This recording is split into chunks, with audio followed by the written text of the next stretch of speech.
buonasera dalla redazione TG10, i titoli e gli argomenti che tratteremo in questa edizione del nostro telegiornale. La Cassazione rimette in campo Oliverio, tolto l'obbligo di dimora, accolta la richiesta degli avvocati Belvedere e Veneto, provvedimento abnorme.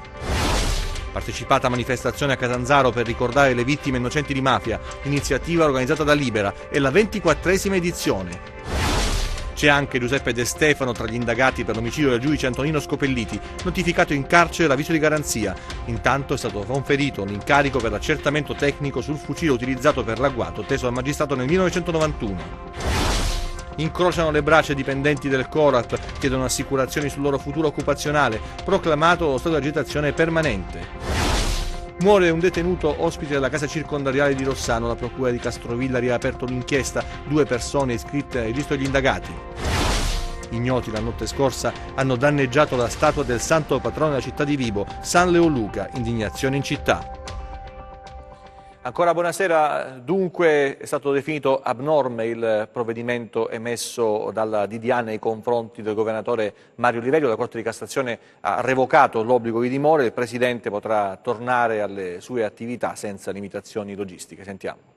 Dunque la Cassazione ha deciso senza se e senza ma Oliverio può tornare a svolgere il suo ruolo in assoluta libertà perché il provvedimento emesso dalla distrettuale antimafia di Catanzaro è stato ritenuto abnorme, che vuol dire un macigno sull'inchiesta dalla quale è scaturita la misura dell'obbligo di dimora per il governatore della Calabria. È chiaro che il verdetto emesso ieri sera è la palese contestazione dell'intero impianto accusatorio. Allora aver accolto in pieno e senza riserva, dato tutt'altro che trascurabile, la tesi sostenuta dai 2 legali del Presidente, Enzo Belvedere e Armando Veneto, sta a significare molto e costringe ad una riflessione attenta e scevra da condizionamenti ideologici. Ma adesso che accadrà? Nulla, crediamo, sul piano giudiziario, molto invece sul fronte politico. Non è un mistero che nell'agone regionale in molti in questi lunghi e silenti mesi hanno atteso il verdetto della Cassazione sperando nella fine anticipata della legislatura, ma non è andata così e adesso che Oliverio è tornato, la situazione impone la rivisitazione dei programmi e delle strategie.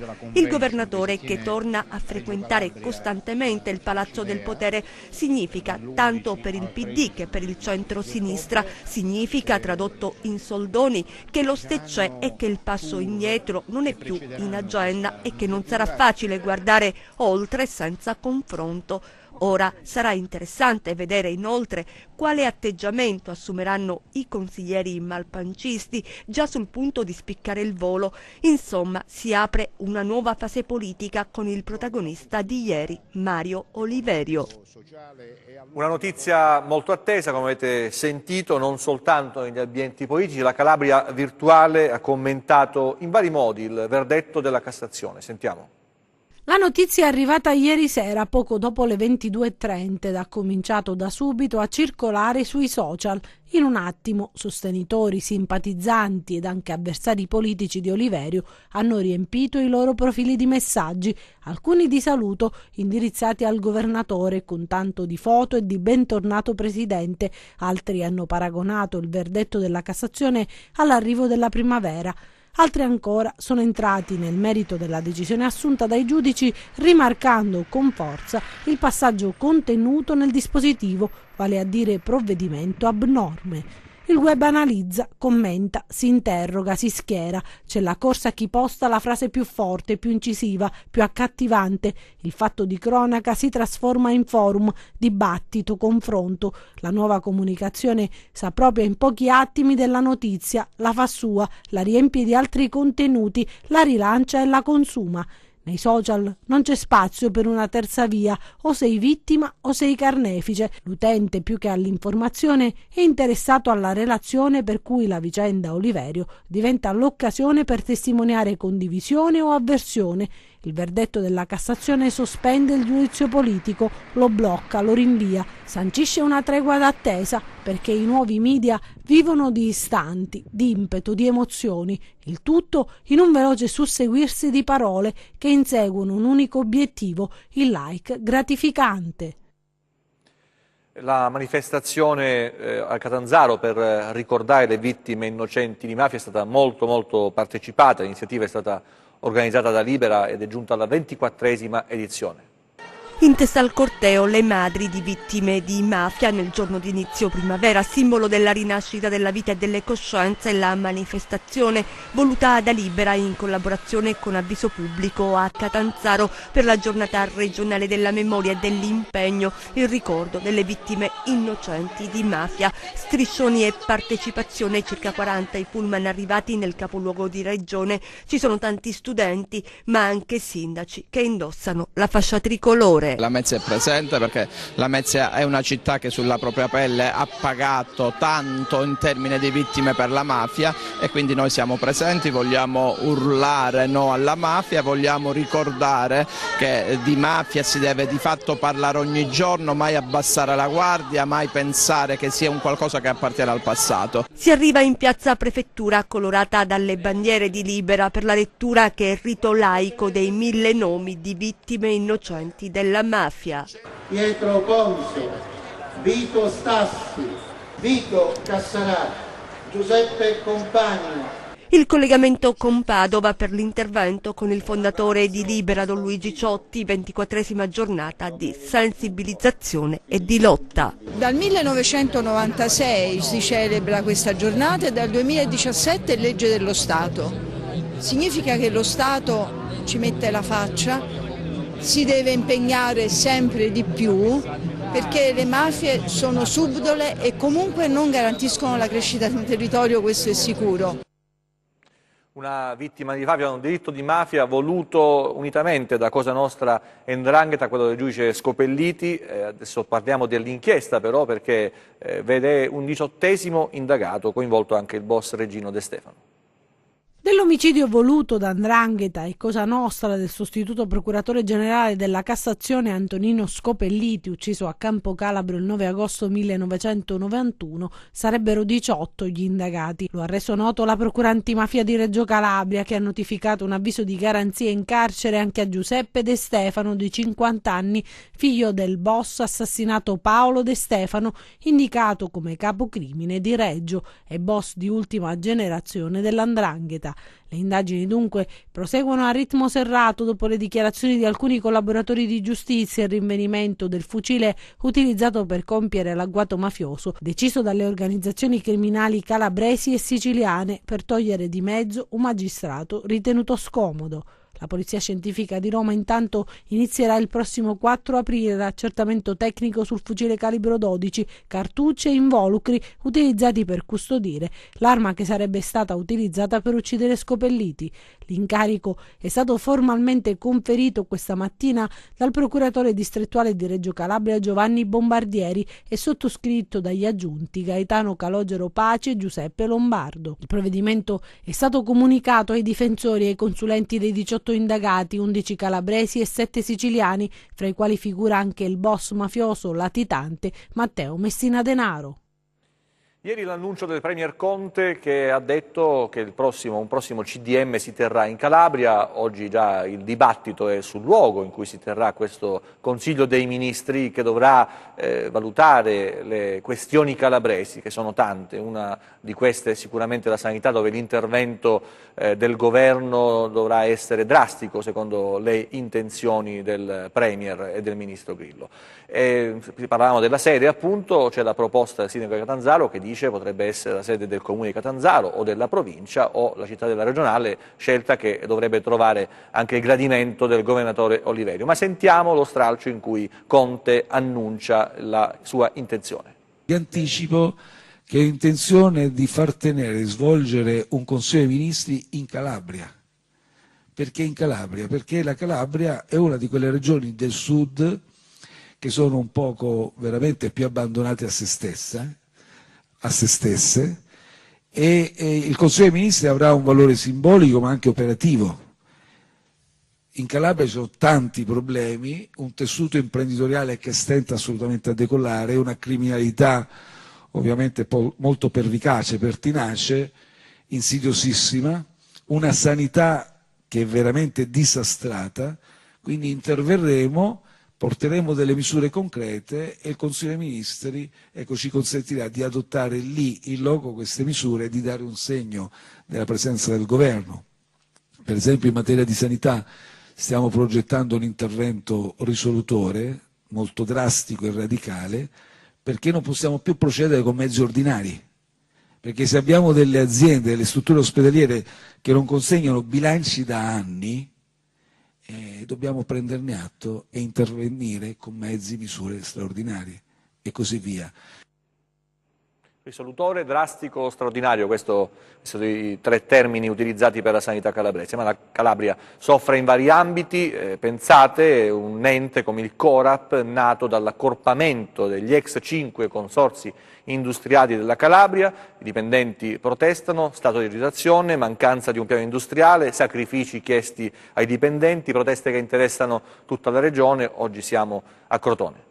Fumata nera dall'incontro di lunedì scorso in cittadella fra parti sociali e regione sulla vicenda che riguarda i lavoratori Corap. E così i sindacati sono scesi in piazza al fianco dei dipendenti. Non c'è un piano industriale, hanno ribadito, allora lo sciopero prosegue. I lavoratori del Corap, ossia dell'ente nato dall'accorpamento degli ex 5 consorzi industriali della Calabria, hanno inscenato a Crotone davanti la propria sede un sit-in di protesta per evidenziare l'assurda quanto incredibile situazione della mancanza di un piano industriale che possa rilanciare un comparto sempre in affanno. Per quanto riguarda l'unità di Crotone, questa situazione l'abbiamo evidenziata sia con le giunte Scopelliti, con l'opposizione alla giunta Scopelliti, con la giunta Oliverio, l'opposizione alla giunta Oliverio. Politicamente abbiamo fatto di tutto e di più, ma purtroppo oggi è successo quello che avevamo detto all'epoca dell'accorpamento, che arrivavamo in queste condizioni con blocchi, assenza di DURC, contributi non pagati. E diciamo questo è il piano regionale. Poi c'è un piano locale. Un piano locale del problema riguarda il fatto che gli enti, le 5 ASI, avevano all'interno soci comune, provincia, Camera di Commercio, tutti enti deputati al territorio, che sono stati, diciamo, tra virgolette, buttati fuori dalla regione. Organizzare ed implementare l'attività di depurazione che rischia nelle aree in cui opera il Corap di fermarsi fra pochi giorni per mancanza di liquidità, ma non solo. Le richieste avanzate nel tavolo dai rappresentanti della Regione Calabria hanno riguardato la preventiva disponibilità, pur in assenza di prospettive e mancanza di un qualsivoglia documento di natura programmatica, a ridurre gli stipendi ai dipendenti, poco più di un centinaio, che sono già in arretrato di 3 mensilità. Noi chiediamo una mano alla politica regionale, alla politica locale, a chiunque, perché noi qui abbiamo il destino della città, cioè noi abbiamo un impianto di depurazione che gestisce il TAF con Syndial e che è pronto per gestire anche la città di Crotone. Ci sono 2 indagati nell'inchiesta per la morte di un detenuto ospite della casa circondariale di Castrovillari. La procura ha aperto un'indagine e 2 persone sono state iscritte nel registro degli indagati. Sentiamo. Il procuratore di Castrovillari, Eugenio Fazziolla, lo definisce un atto dovuto per chiarire le cause della morte. L'inchiesta aperta dal Tribunale della città del Pollino dopo il decesso di un detenuto avvenuto nel carcere di Rossano il 12 marzo scorso. 2 persone sono state iscritte nel registro degli indagati. A perdere la vita un 41enne di Gallipoli, in provincia di Lecce. L'uomo, Andrea Cavalera, 41 anni, era recluso nella casa circondariale dell'area ionica cosentina dallo scorso ottobre. Avrebbe dovuto scontare un altro anno per detenzione di arma e lesioni. Che cos'è accaduto? Dalla ricostruzione degli investigatori, il 41enne quel martedì di circa 2 settimane fa è stato portato nell'ospedale di Rossano perché accusava problemi respiratori. Nel nosocomio, a seguito evidentemente di verifiche, sarebbe stata diagnosticata una broncopolmonite, ma quella stessa sera l'uomo è morto per insufficienza respiratoria. Dall'autopsia disposta dalla procura arriveranno chiarimenti e risposte alle domande degli inquirenti. Fa discutere la decisione di non riconoscere lo stato di emergenza per il Crotonese per gli eventi atmosferici che sono avvenuti nel novembre 2018, una decisione che lascia un po' titubanti gli imprenditori, ma non solo. Chi si è interessato di quanto è avvenuto a Crotone il 9 novembre, ricorderete tetti scoperchiati, danni per 15 milioni di euro. Il ministro Lezzi è stato contattato da un'industria, dal presidente Natale Mazzuca, ha subito risposto che sentirà la protezione civile per capire cosa è successo per una situazione che ha vissuto, visto che si è recata a Crotone nei giorni successivi, ha toccato con mano i danni causati dal maltempo. E adesso le altre notizie nei nostri 100 secondi.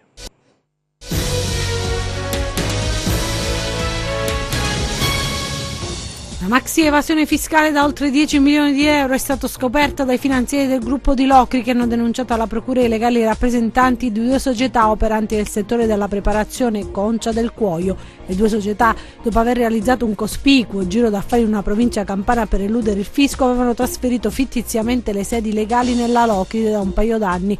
Le quote erano state cedute a soggetti nullatenenti, risultati irreperibili. 2 veicoli del comune di Rocella Ionica utilizzati per la raccolta differenziata sono stati incendiati la notte scorsa nella periferia nord della cittadina costiera da persone non identificate. I veicoli si trovavano all'interno di un'area comunale recintata e chiusa che funge da isola ecologica e centro di raccolta dei rifiuti. Per appiccare l'incendio gli attentatori hanno utilizzato dosi abbondanti di liquido infiammabile. Alcuni automezzi della società che si occupa della raccolta dei rifiuti a Fuscaldo nel Cosentino sono stati danneggiati da ignoti, sono stati forati i pneumatici di 4 mezzi che oggi non hanno potuto svolgere il regolare servizio per la cittadina. L'azienda attualmente è commissariata poiché i dirigenti sono rimasti coinvolti nell'operazione Merlino coordinata dalla Procura di Paola, indagano i carabinieri. Un tragico incidente è avvenuto nella serata di ieri tra Borgio e Girifalco nel Catanzarese, è costato la vita ad una donna di 79 anni. La vittima viaggiava con il marito a bordo di un'utilitaria che si è scontrata con un SUV. Assolta anche in appello Giovanna Leonetti per l'evidente incapacità di intendere e di volere. I giudici della Corte d'Assise di Cosenza hanno emesso così come in primo grado un verdetto di innocenza invocato dai suoi legali. Una storia triste e dolorosa che chiude così la vicenda di una mamma in preda alla depressione postpartum che ha tolto la vita con un cuscino alla sua bimba di 7 mesi. Andiamo nel Vibonese, a Vena Inferiore, dove nella notte ignoti hanno danneggiato la statua del santo patrono della città di Vibo, San Leoluca. C'è grande indignazione in città. Ecco il risultato di un incredibile sacrilego atto vandalico che si è consumato. Qui siamo a Vena Inferiore, la piccola frazione Vibo Valencia, in località Commento, perché in questo luogo un tempo, secoli fa, si trovava il convento dove si racconta si è rifugiato San Leoluca, il padrono della città di Vibo Valencia. La furia sacrilega si è abbattuta innanzitutto sulle piante che ornavano la piccola statua del santo che pochi anni fa, nel maggio del 2017, è stata eretta in questo luogo che doveva essere considerato sacro. I vandali non hanno risparmiato nulla. Addirittura questi sacrilegi non hanno risparmiato neanche la statua del santo, è stata colpita la mano, tranciata in alcune dita, la mitra è stata piegata, tutta la piccola area è stata vandalizzata, suscitando sconcerto tra i cittadini che questa mattina sono passati da località Commento. Uno scempio senza senso, tra vasi rovesciati, alcuni andati in frantumi, fiori e piante distrutti. L'amarezza tra i fedeli e i comuni cittadini è grande. Quanti hanno segnalato questo assalto inspiegabile e sciocco riflettono soprattutto sul livello di degrado morale e culturale che sta facendo sprofondare sempre più la città in maniera crescente e preoccupante. Con l'inizio della primavera il Comune ha promosso la festa di primavera al Comune di Cosenza nel borgo antico di Donnici per i bambini della scuola primaria. Vediamo queste immagini. Si è respirata aria di festa nel borgo antico di Donnici con la festa di primavera promossa dagli assessori comunali Rosaria Succurro e Francesco De Cicco in collaborazione con l'Istituto Comprensivo Cosenza 1 Zumbini, di cui fa parte la scuola primaria Plesso di Donnici. L'arrivo della primavera è stato salutato in piazza Monsignor Bilotto da un lungo girotondo dei bambini che frequentano la prima, seconda e terza elementare. La mattinata è stata animata da giochi e canzoni, tutte in inneggianti alla primavera. Il clou della giornata è stata la messa a dimora di fiori da parte dei bambini, un modo per lanciare un messaggio sull'importanza del rispetto dei luoghi dove viviamo e per la diffusione sempre più capillare della cultura del decoro urbano. Festa di primavera è un bel girotondo che parte proprio qui dalla piazza di Donnice e i bambini che piantano i fiori, un modo per dare avvio a questo inizio di primavera, ma soprattutto per lanciare un messaggio importante che è quello dei bambini legati al decoro urbano, all'attenzione all'ambiente e poi al colore dei fiori. È un messaggio che vogliamo mandare ai più grandi. È una festa per tutti i bambini, si sta svolgendo in particolar modo in tutte le scuole, anche su via Popila, via degli Stati, via Roma, e qui a Donnici volevo ringraziare l'assessore Succurro per questa bella manifestazione dove abbiamo dimostrato e fatto vedere che anche i bambini amano la primavera e far capire il loro futuro qual è realmente. E adesso le previsioni del tempo, il meteo per le prossime ore, vediamo.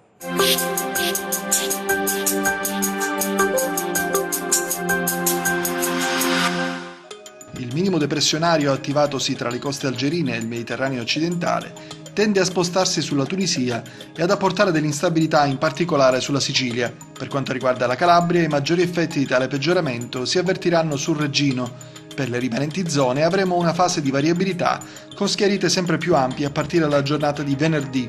Domani cielo sereno o poco nuvoloso su Cosentino, Crotonese e Catanzarese, ancora residua variabilità su Vibonese e Reggino.